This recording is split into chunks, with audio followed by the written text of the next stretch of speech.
こんにちは。食堂朝ごはんの中井絵里香です。今日は1週間分の簡単な作り置きを作っていきます。今日もこんな感じでいろんな食材を買ってきました。今日は料理というよりは簡単に下ごしらえなどだけしたり、すぐできる作り置きなど簡単に作っていこうかなと思います。今日作っていく内容はこんな感じになってます。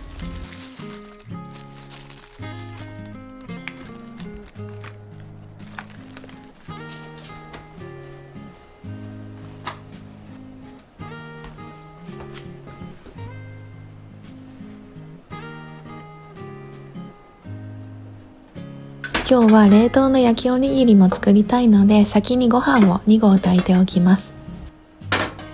お米は無洗米を使ってます。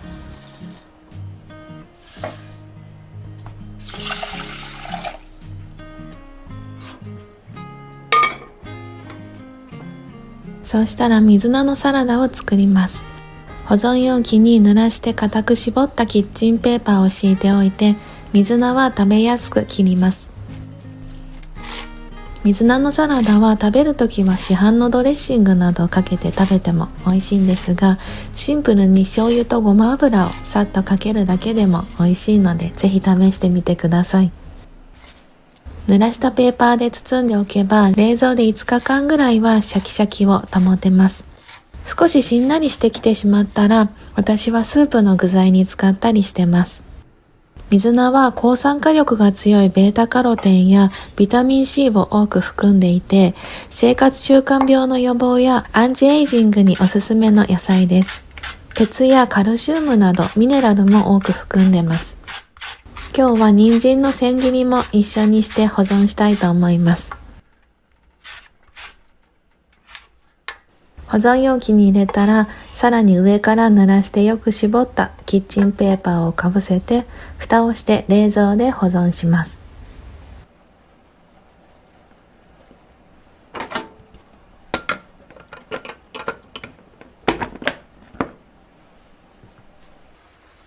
あと今週は豆腐のステーキも作りたいなと思ってるので、豆腐を水切りしておこうと思います。豆腐1丁は水気を切ってざる付きの保存容器に入れます。ちょうどいい容器がなければキッチンペーパーを二重にして包んでおくのでも大丈夫です。前もってこうやって保存しておけば、料理の時にすぐ使えて効率的かなと思います。あとは油揚げは熱湯で茹でて油抜きしておきます。油揚げは私はいつもお味噌汁とか和食の煮物などによく使うので、いつも冷凍ストックしています。油揚げはそのままだとあんまり日持ちしないので、冷凍保存しておくのがとってもおすすめです。熱湯で茹でておくとしっかり油が落ちてカロリーオフできるし、味の染み込みも良くなるのでおすすめです。茹でるのが面倒な時はキッチンペーパーで挟んで油を吸い取るようにしても OK です。1、2分茹でたらざるにあげてよく冷まして水気を切ってから短冊切りにして保存します。次はセロリです。最近セロリのピクルスにハマってて、よくセロリを買ってます。今日もまたピクルスにするんですけど、今日は他の野菜も一緒につけたいなと思います。まずセロリは斜め薄切りにしたら、保存容器にピクルスの調味料を混ぜ合わせます。お酢 150cc、水 100cc、砂糖大さじ3を入れて、電子レンジで1分加熱します。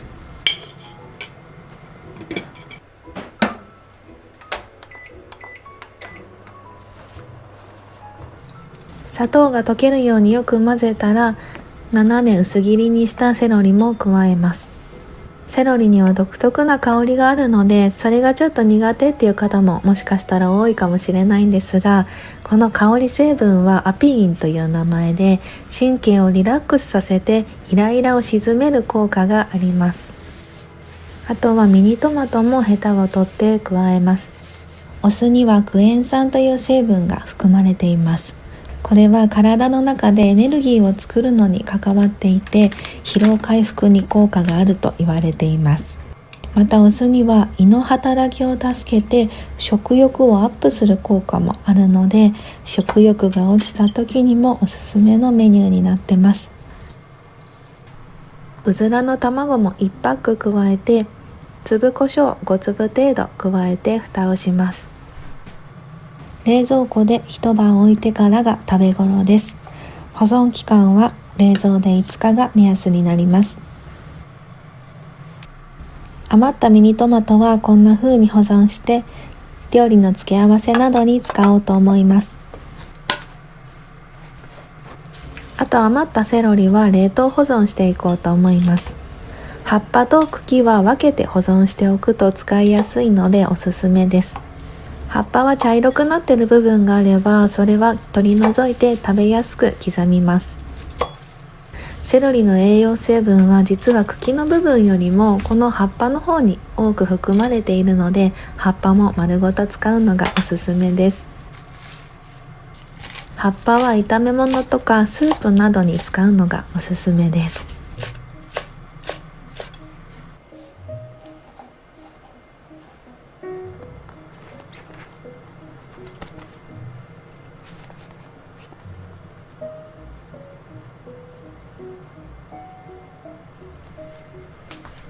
冷凍したセロリは生のものより少し食感は弱くなるので、スープとか炒め物など加熱料理に使うのがおすすめです。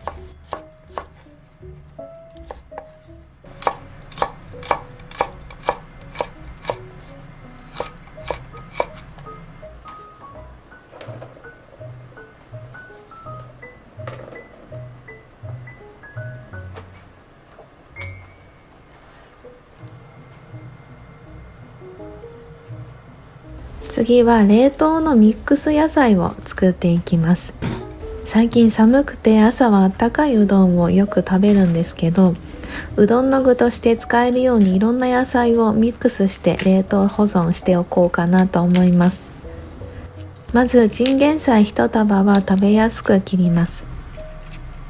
茎の太い部分は縦半分に切っておくと食べやすいです。チンゲン菜はアクや癖が少なくて、特に下茹でなどせずに使えるっていうのがいいところかなと思います。緑黄色野菜で栄養価も高い野菜です。冷凍しても特に色が悪くなったりとかもないので、使い切れない時とか忙しい時のために冷凍保存しておくととっても便利です。切ったら保存袋に入れていきます。人参は短冊切りにします。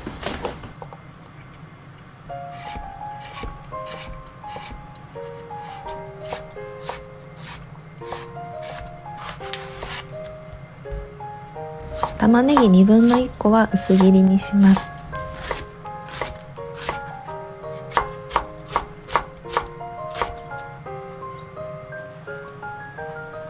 そしてさっき油抜きしておいた油揚げも2枚食べやすい大きさに切ります。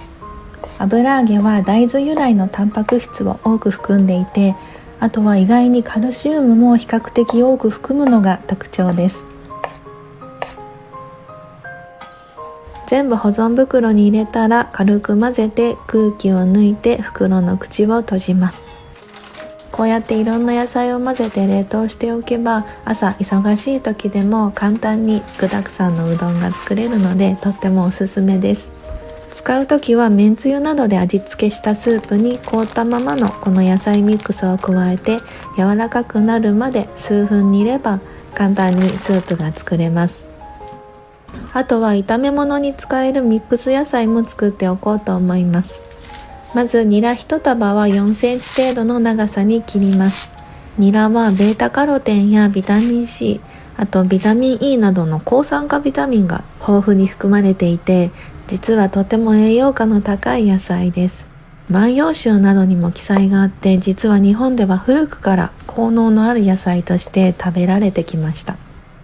椎茸は石突きを取って薄切りにします。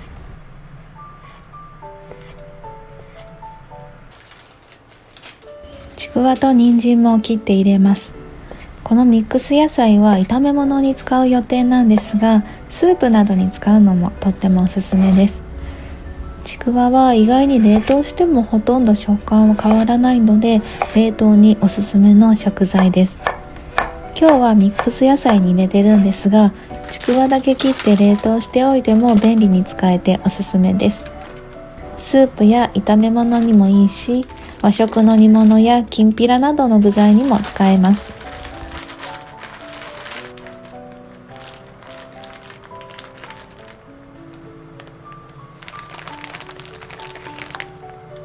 次はニンニクの保存をしていきます。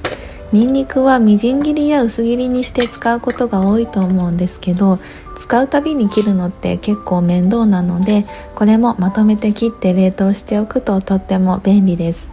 ニンニクは皮付きのまま電子レンジで40秒ほど加熱すると皮が剥きやすくなります。根元のところだけ包丁で切り落とすと皮がスルンと取れます。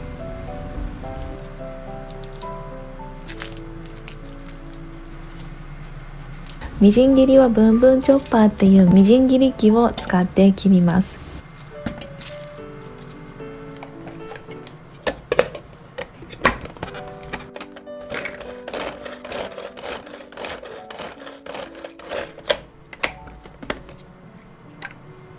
切ったらシリコンの製氷皿に移します。こうしておくと1回分だけ簡単に取り出して使えて便利です。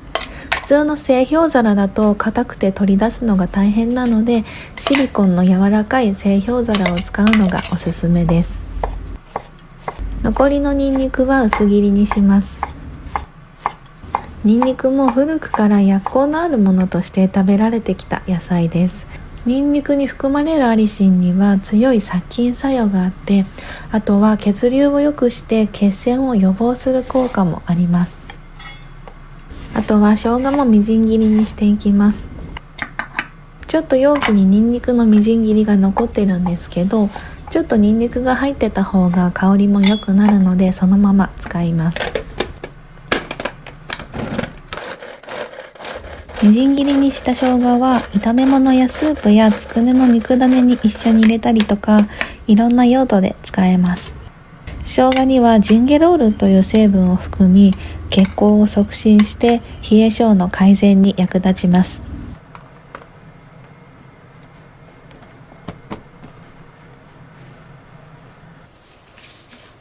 あとは今日は菜の花とインゲンのマスタード蒸しも作ろうと思います。菜の花は4センチ程度の長さに切って、インゲンもヘタを取って4センチぐらいの長さに切ります。菜の花は実はとっても栄養価の高い野菜で、カロテンやビタミン C、あとカルシウムとかカリウム、食物繊維なども豊富に含まれています。フライパンにオリーブオイル小さじ1、塩小さじ3分の1、水大さじ1を入れて混ぜ合わせます。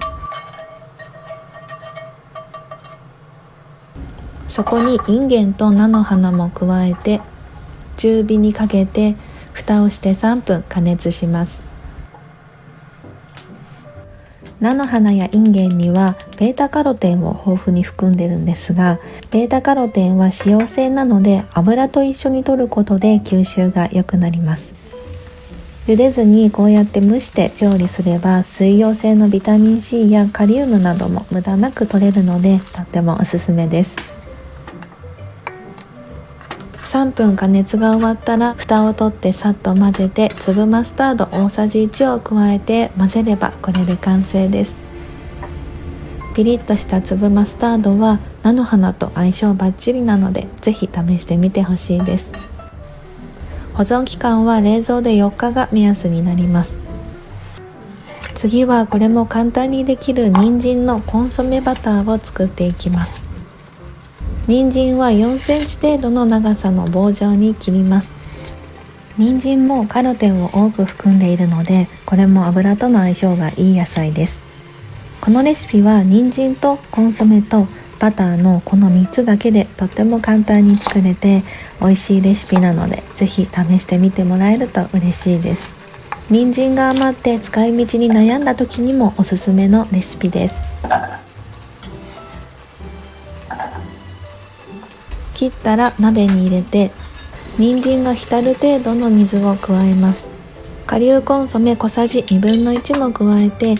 弱めの中火で10分から15分ほど煮汁が少なくなるまで煮ます。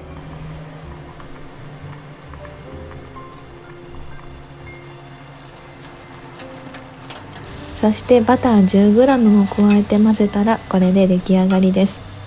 じっくり煮ることで甘みが増した人参はバターを加えることでより風味が良くて美味しいレシピになってます。保存期間は冷蔵で4日が目安になります。次は長ネギのマリネを作ります。これもとっても簡単に作れておすすめのレシピなのでぜひ作ってみてください。長ネギは4センチ程度の長さに切って耐熱容器に入れます。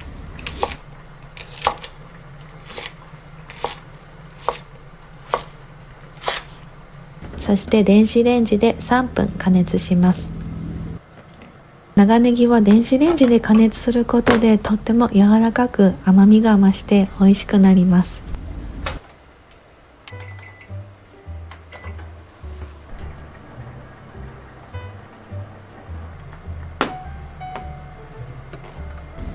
加熱が終わったらオリーブオイル大さじ1、お酢大さじ2、醤油大さじ1、砂糖大さじ1を加えて混ぜ合わせます。これで出来上がりです。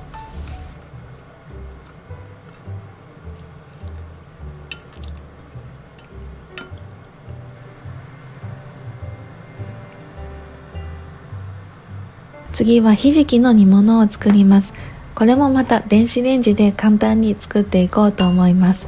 でも電子レンジで作ったとは思えないぐらいとっても美味しくできるのでぜひ試してみてください。乾燥ひじきは大さじ4杯を水で戻しておいて耐熱容器に入れます。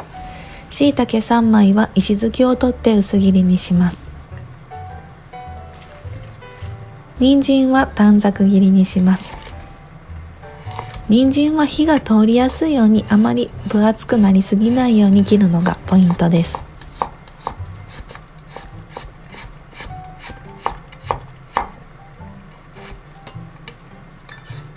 全部耐熱容器に一緒に入れて大豆の水煮の缶詰も1缶加えます。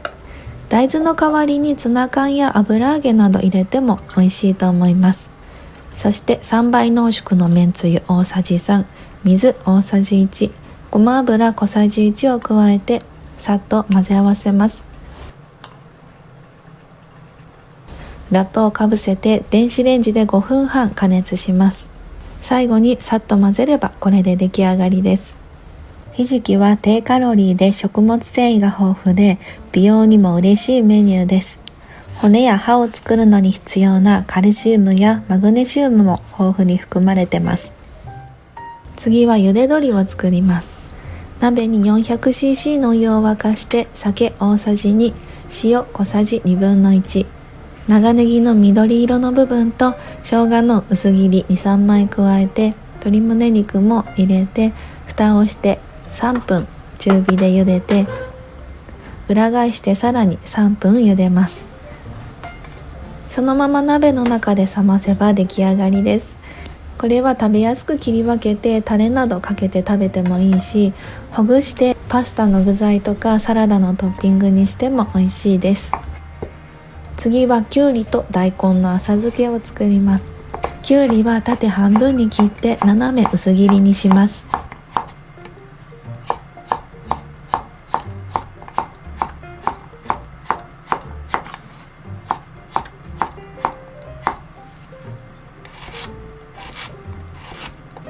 大根はいちょう切りにします。全部保存袋に入れて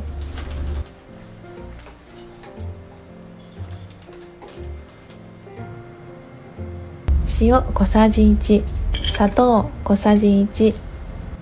酢大さじ1を加えて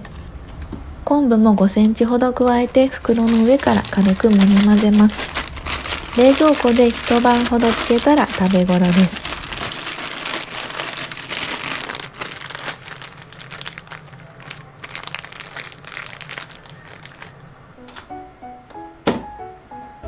次は焼きおにぎりを作ります。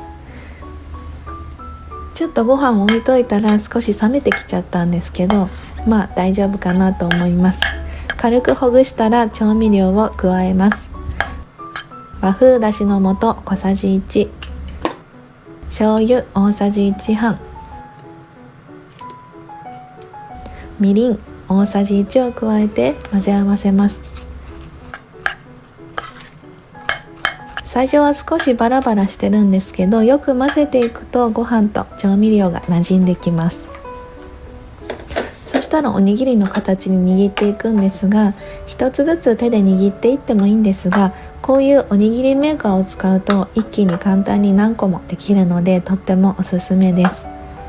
このおにぎりメーカーは概要欄にも載せておくので、気になる方はチェックしてみてください。他の使っているキッチングッズも載せてます。ご飯を入れる前に容器の内側に少し水を塗っておくと、おにぎりが外れやすくなります。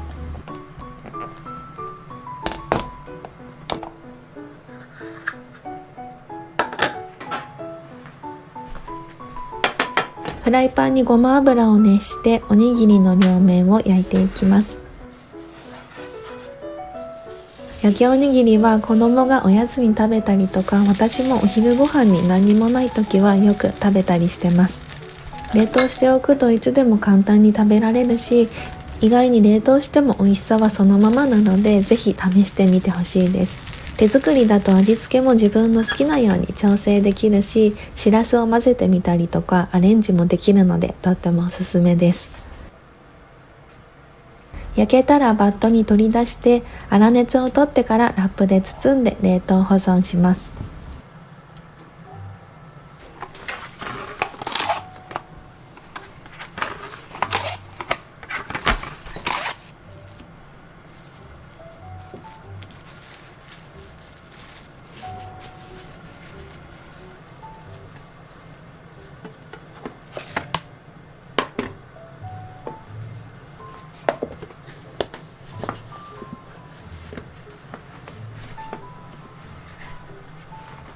最後にお肉の下味をつけて、今日はこれでおしまいにしたいと思います。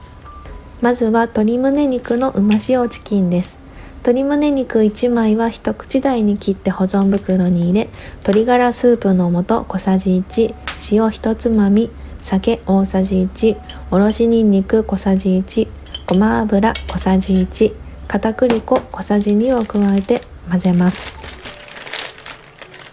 次はぶりの照り焼きです。ぶりの切り身4枚に醤油大さじ2、酒大さじ2、みりん大さじ1、砂糖大さじ1、おろし生姜小さじ1を加えます。次は親子丼の素です。鶏もも肉3枚は小さめの一口大に切って、醤油大さじ3、みりん大さじ3、砂糖大さじ2、和風だしの素小さじ1を加えて揉み混ぜます。